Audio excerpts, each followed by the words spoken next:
All right, ladies and gentlemen, continuing our discussion about, about what's going on in Ukraine. We welcome back, and it's been too long, Major General Paul Vallely, Chairman of Stand Up America and the Americans as well. Hello, General.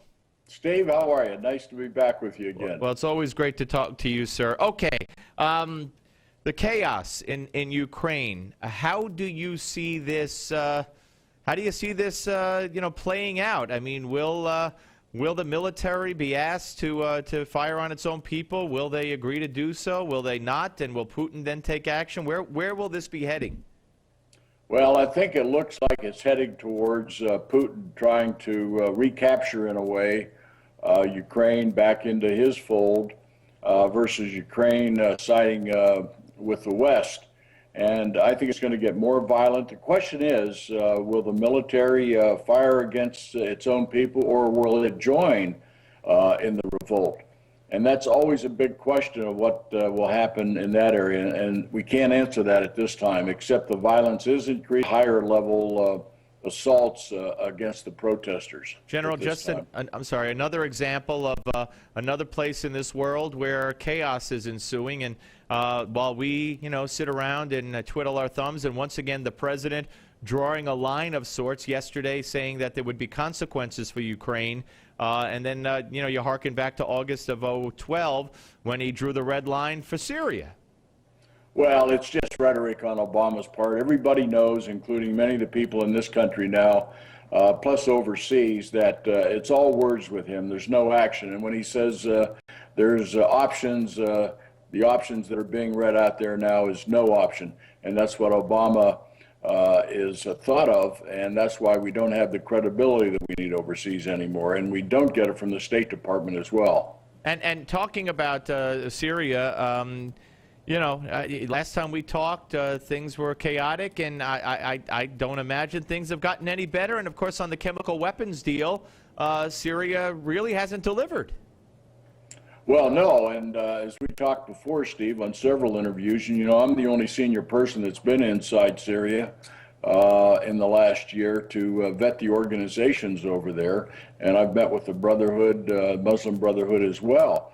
But never believed Assad was ever going to follow through on any of those so-called promises. It's not in his best interest to, and it's not in the best interest of Russia and Putin not to support him, as well as their other ally, which is Iran.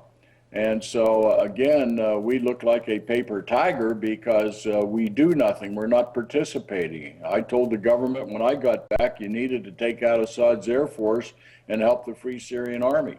And, of course, they didn't do anything. All right, you wrote a great piece, General, in the Washington Examiner. I believe it was yesterday that it appeared, talking about the U.S. Working Group on Egypt, which is a Carnegie Endowment for Peace Creation, co-chaired by Robert Kagan of the Brookings Institute and Michelle Dunn of Carnegie. And they wrote a letter to Obama talking about their concern over Egypt, but as you first for a second I said he can't be praising this, meaning you, and you weren't. This is the world turned upside down by these people in their letter to Obama. Well, it is, and again, Steve, unless you go on the ground, unless you understand what really happened in Egypt, and then when I see these people out of the Washington within the Beltway who never get out, it seems, and they write these preposterous articles not having a clue what's going on. That's why I got energized last week. I said, I've got to answer this for the American people because these people are clueless. Yeah. And as Carolyn... Go ahead. Go ahead, I'm sorry. No, I'm sorry. Go ahead. Well, Carolyn Glick, who you know very well, writes for the Jerusalem Post, yeah. And she sent me a nice email this morning, and she said, well, these are the same idiots that wanted the overthrow of Mubarak.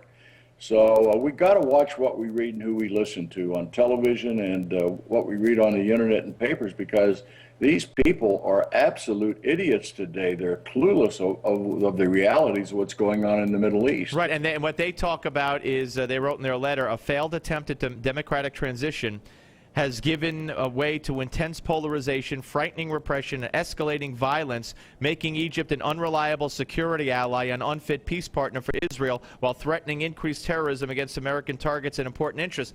Of course, as you pointed out, 98% of the Egyptian people cast their ballots to adopt a new constitution. They'd have you believe they were doing that under threat, which is absurd and ridiculous. And this is a much better, much more stable, much more secure situation in Egypt than we had under the Muslim Brotherhood.